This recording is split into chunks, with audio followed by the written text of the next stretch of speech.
चौकिया रहिलो है पियावा झुमारा झुमा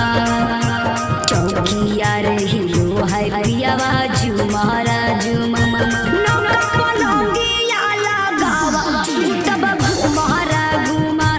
नौका पलंगिया लगावा सुतब घुमारा घुमा चौकिया रहिलो है गे रानी झुमर झुमर चौकिया रहिलो है गे रानी झुमर झुमर रात पलंगिया पर सुतैबो चल घुमर घुमर नौका पलंगिया पर सुतैबो चल घुमर घुमर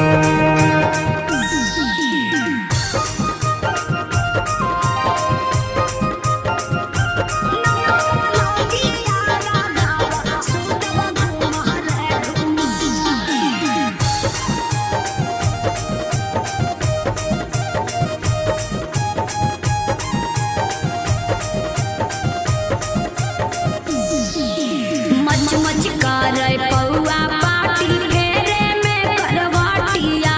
सुते न पारिया ठीक से पियावा बीते वैसे रातिया ए सुनिना मचया बनाई करते रानी खाटिया के पटिया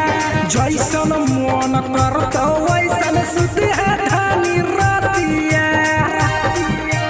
चौकिया रहिलो है पियावा झुमारा झुमार चौकिया रहिलो है पियावा झुमारा झुमार नौका पलंगिया लगावा सुतब घुमारा घुमा नौका पलंगिया लगावा सुतब घुमारा घुमा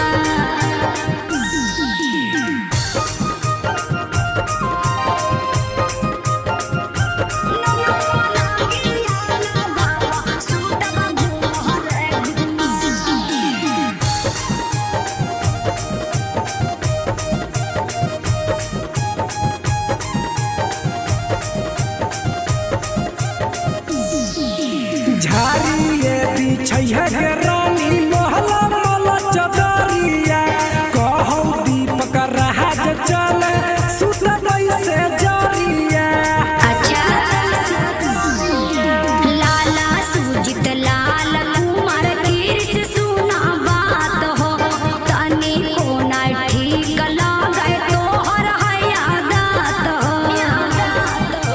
चौकिया रहिलो है गे रानी झुमर झुमर